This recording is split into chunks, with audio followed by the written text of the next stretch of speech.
idadiagnose natin MIUI 125, laging pumuputok ang fuse mga grasa. So ito po ang ating gawin ngayon. Search Yamaha.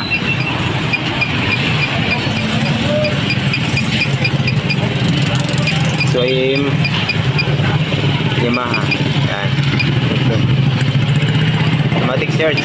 So sa pangalan yan, bay, ano bang madalas ang sira niyan, bay? Kadalasan ay mayroon siyang grounded. Grounded. Pumuputok ang fuse. Oo. Live wire yung pumuputok.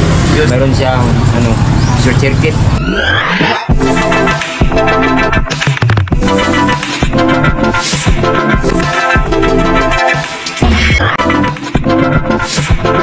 So ito na po ang MIUI 125 mga grasa na dinadala dito sa shop. Ito po ay hindi na siya umandar. Yun ay kinakarga na po, yung tinatalian na po ng PC bago makakaabot dito sa shop. So ang sabi nila ay itong kanyang fuse daw ay lagi daw puputok. Tapos yun po ay pagputok niya ay hindi na po siya andar. Pabalik-balik lang po ang pangyayari na mapuputokan sila palagi daw ng fuse. So kadalasan dito sa aking experience po, pag puputok palagi ang fuse ay yun po ay yung ating accessories wire dito. So tinicheck ko siya, itong ating accessories wire at sa kanyang main supply na galing sa ating battery dito. So yun po ang ating i-check ngayon kung mayroon ba siyang grounded o short circuit mga grasa. Kasi kadalasan po pag ganito ay mayroon itong mga short circuit kadalasan ditong parte. Yan po, i-check natin ito, testira natin ito pag mayroon siyang grounded ba o ano ba ang mga ganap dito. So dito po sa bandang harapan ay nabaklasa po natin. Bali, i-check po natin ngayon dito ang kanyang mga accessories wire o ang kanyang nasusuplayan ng 12 volts galing sa ating susian. So kadalasan po sa nakita ko ay i-check natin dito kasi nandito po ang mga problema nitong si MIUI 125. So dito naman po ay i-check natin dito. So yun po mga klase, no, ang ating gagawin ngayon ay ito po, baklasin natin ito sa kanyang regulator, baka yun po ang pinakadahilan. Kaya na, gumamit na ng maiwagang tester si Baygridjan Codigo Civil. So dito po mga grasa, no, tiningnan ko ang battery niya kung okay ba ang kanyang voltahe o bagsak na ba, baka nalubat na siya. So yun po mga grasa. Paano malalaman pag sira, bay? Bagsak na, di ka po voltahe ba? Hindi. Di na siya kaabot sa kuan. So dito na pag-alaman ko ay okay pa ang kanyang battery, ang lakas pa ng voltahe mga grasa. So pagkatapos ko na alam ang kanyang battery ay okay lang, double check ko ang kanyang fuse box, baka mayroong mali dito. So yun po, okay lang ang kanyang fuse box. Tapos ngayon i-check ko ang kanyang connection. Ngayon titistingin lahat ni Baygridjan kung ano yung pwedeng dahilan kung bakit siya pumuputok yung fuse ng ating motor, mga. So dito naman ay tine-check natin ang main supply, yung galing sa battery, ang wire na galing sa battery. Tine-check natin kung may grounded ba siya o may naka-short ba mga grasa. Then dito sa connection ng kanyang ignition switch, yun, sit ang tester sa continuity lang. Tapos yun po, tumutunog siya, ibig sabihin may connection lang. Tapos dito sa chassis, para malaman natin kung may grounded ba, yun po, hindi tumutunog yung tester, ibig sabihin okay lang. Yun, dito naman sa connection ng battery ground, yun, wala siyang grounded, hindi siya tumutunog. So ibig sabihin okay lang ang kanyang connection. Itong main supply walang grounded. So dito naman ang ignition switch condition naman ng ating alamin mga grasa.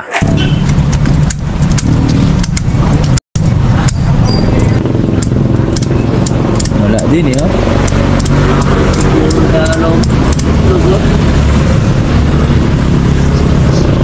Wala din tao.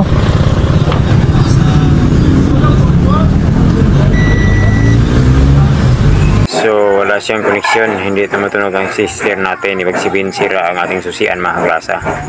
So since ang susian po ay sira mga grasa, no, ayun po ang gagawin natin, palitan natin ito, tanggalin natin itong kanyang susian kasi po siya po ay sira mga grasa. So sa nakita ko sa kanyang ignition switch connection wire ay yun po mga grasa, no, nalusaw po, mayroon pong wire na lusaw ang kanyang wire, yun po mga grasa. Yan, nakadikit palagi. Palagi nakaon pag Oh. Natabit ang battery palagi naka-on. Pag Bye.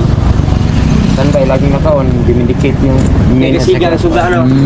So yun po mga kagrasa, no, kadalasan sa ganitong mga problema, ang pinakasanhin po ay yung kanyang voltage regulator ang pinakadahilan dahil tiwangwang na po siya.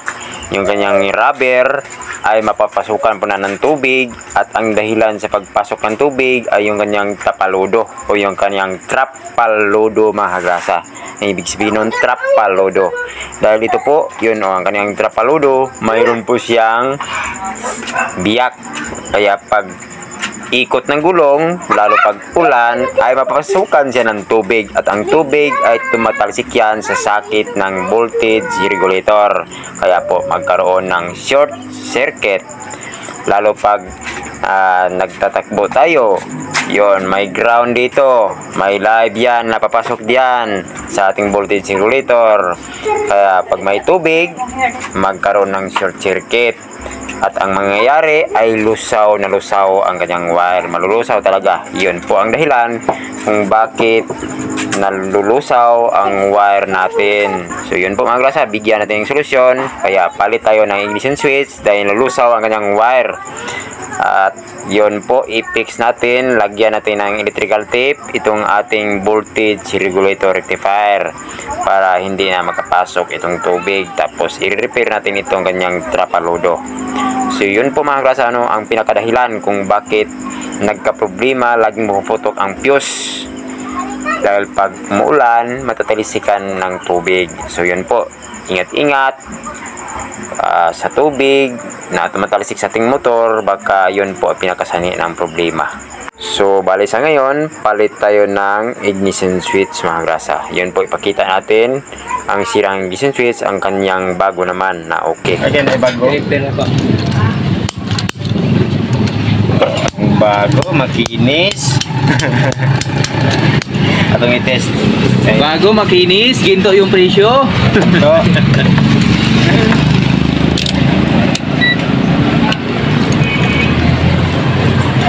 try kita. Yan kita, try kita. Ha? Try kita. Di pa andar nung pag gano'n hindi ko Try iingawakan. kita.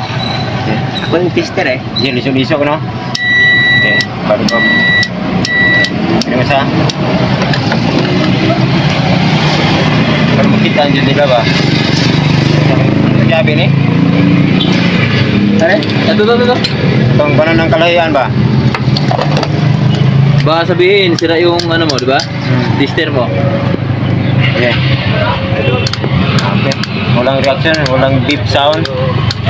Beep, beep, beep. Wala. Leo? Ano nga Leo ba? Hindi rin nasul ba? Ina. Akong bulit tadi ba? Oh? Okay. So, ini kay kusara higayon ko na ina-encounter yung nana ba? Yung kaduwara, kadaghan na. Wala ka paludo. Wala itapaludo, tungkol sa po, wala po itapaludo. Basta, tirin-tirin, katiwag mo na siyang sakit sa yung regulator. Kasi nga, masudag tuloy. Lanay, pinag-ignition ba? Katulong sa gimon ba? Lanay, kipon isang wire kini. Nya ko gibuhat ko rin ako sa gisradaan, kaya wala may grounded yun. Kung sa gisradaan, kaya ulan dahil, pagtasik sa tubig, pagtasik sa tubig niya, ano, malanay ng wire ni mo sa mag-shoot ng wire. Kung nga, ako lang, repair. Wala pa itapaludo ito yung hapon. Mo po ni, niyo gipon? Niyo gipon, anay gipon, inisay, isang sisiw. Lanay gipon yung sisiwag, nagsbalay rin ba? Nagsbalay? Lanay po, asugod. Ya, sige po butong fuse niya. Mau gimana tuh? Oo, manit, butong fuse. Sa pagtangtang Tingnan ligaw. natin. Ligaw. Ikaw? Sa pagtangtang. Ay, mo na pirahan dia. Kuning tao sa kuwa ba? Mana? Okay. Testing. O, jaram deh. Yan na rin. Fuse niya ba? Dios. Okay. On. Ano, sigap dia. Okay.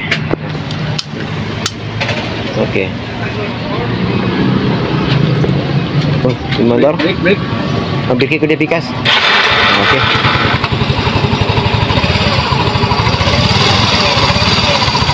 So, Pila ka minutes ya, pila ka minutes na. Ba ka nag-clip po? Yung sini tabog ibon siya? Paludot ya wala. Jadi tiwang-wang ng tubig. Sumpag tubig na. Yeah. Para ma-sure natin kung anong problema. Yun. Kasi pinalitan ng ignition switch. Fix natin yung voltage regulator guitar. Yung battery na fix natin yung fuse. Sure natin kung anong problema. Baka magka-problema ba? Okay, diagnostic. Okay. Search Yamaha.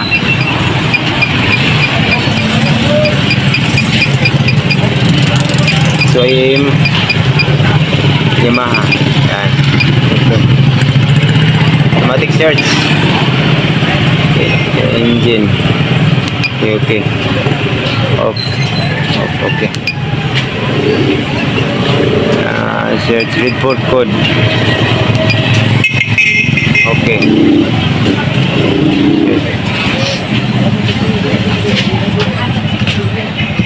Reading.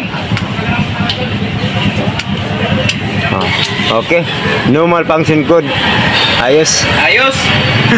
Salamat. Bye. Kaya to? Okay na.